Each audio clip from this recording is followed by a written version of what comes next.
Monsieur le secrétaire d'État, Madame la ministre, la crise sanitaire actuelle est cataclysmique, comme chacun le sait. Elle est pour les entreprises, les associations, les ménages. Elle est aussi pour les finances publiques et notamment pour les collectivités. Depuis le début du quinquennat pourtant, nous assistons, même avant la crise, à une forme de mise à mal de la démocratie territoriale. À chaque loi de finances, nous nous sommes éloignés toujours plus de l'autonomie fiscale des collectivités, mais aussi de l'autonomie financière, dont le principe a été consacré lors de la révision constitutionnelle de 2003. Les collectivités, d'année en année, collectent toujours moins de ressources propres et reçoivent toujours plus de dotations d'État, c'est un fait, renforçant ainsi leur dépendance à son égard.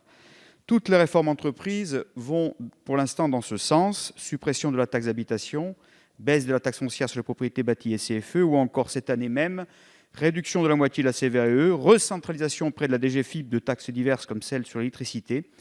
À chaque fois, bien entendu, celles-ci sont compensées par des prélèvements sur les recettes d'État, le transfert d'une fraction de TVA, dont vous conviendrez qu'elle n'est en fait qu'une dotation indexée. Il n'est nullement question d'un impôt à base territoriale qui constituerait véritablement un début d'autonomie fiscale des collectivités. Pour résumer, les seules taxes que les collectivités pouvaient décider de manière responsable par elles-mêmes, pour l'instant, ce quinquennat les a purement et simplement supprimées. L'évolution à la hausse depuis 2003, annoncée par l'Observatoire des finances locales, du ratio d'autonomie financière des collectivités territoriales n'est qu'illusoire. La définition même de ressources propres est bien trop large. Mes collègues de Courson et Géretti l'ont très bien démontré dans leur rapport en 2018. On y inclut non seulement les ressources fiscales sur lesquelles les collectivités ont un certain pouvoir, mais aussi celles sur lesquelles elles n'ont aucune prise.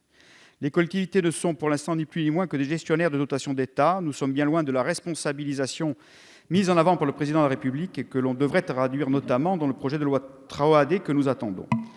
La crise colossale que nous traversons actuellement n'est-elle pas l'occasion de réformer en profondeur la finance publique des collectivités et ainsi, pour éviter l'éparpillement de la discussion budgétaire des collectivités nuisant à sa cohérence et à sa lisibilité, êtes-vous prête, Madame la Ministre, à instaurer une loi annuelle de financement des collectivités territoriales? Je vous remercie. Merci, cher collègue. Madame la Ministre.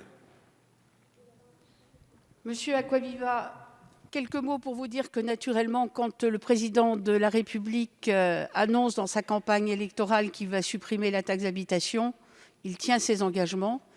Et si naturellement cette taxe d'habitation a été supprimée, c'est pour les Français. Et je n'ai pas vu beaucoup de maires qui ont fait campagne en prônant le rétablissement, campagne municipale, le rétablissement de la taxe d'habitation. Deuxièmement, vous savez qu'il y a eu la baisse des impôts, effectivement, sur ce qu'on appelle les impôts de production. Mais c'est la crise qui a fait que nous avons dû baisser les impôts de production. Et tout cela, vous savez, est compensé. Tout cela est compensé, et vous le savez bien, puisque vous siégez dans une collectivité qui est à la fois un département et une région, compensé par de la TVA pour les impôts de production et compensé pour la taxe d'habitation par les taxes foncières. Et nous avons tiré les conséquences des défauts des systèmes passés. C'est-à-dire, je pense à la suppression de la taxe professionnelle. J'étais maire à l'époque, en prévoyant un mécanisme dynamique et non pas un mécanisme plat, si je puis dire, et qui s'adaptera bien sûr aux évolutions des bases locales.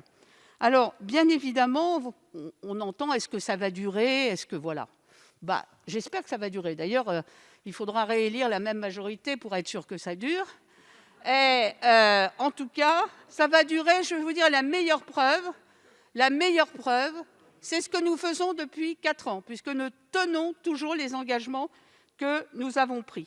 Et puis, je voulais vous dire, je suis d'accord pour qu'on ait un débat annuel au Parlement sur les finances locales en amont du PLF. Je l'ai toujours été, je le redis haut et fort, parce qu'il faut bien sûr rendre plus clair et plus global tout ce que l'État fait avec les collectivités territoriales en termes financiers. Et je ne pense pas qu'on nous reproche ce que nous faisons. La parole est à Madame Bénédicte Taurine.